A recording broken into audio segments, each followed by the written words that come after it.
He's the review of Rippen Swamy. కన్నడలో August 29, 2025 లో theatre లో రిలీజ్ అయి మిక్స్డ్ టాక్ తెచ్చుకున్న ఈ సినిమా ఇప్పుడు ప్రైమ్ వీడియోలో స్ట్రీమ్ అవుతుంది తెలుగులో.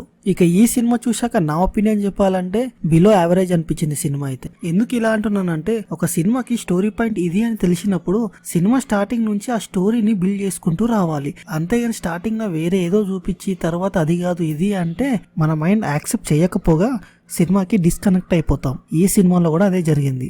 సినిమా బేసిక్ స్టోరీ లైన్ ఏంటంటే, సినిమాలో మెయిన్ లీడ్ చేసిన విజయ్ రాఘవేంద్ర అలియాస్ రిప్పన్ స్వామి. రిప్పన్ స్వామి దగ్గర ఎన్నాళ్ళ నుంచో నమ్మకంగా చేస్తున్న సంతోష్ అనే వ్యక్తిని రిప్పన్ స్వామి చంపేస్తాడు.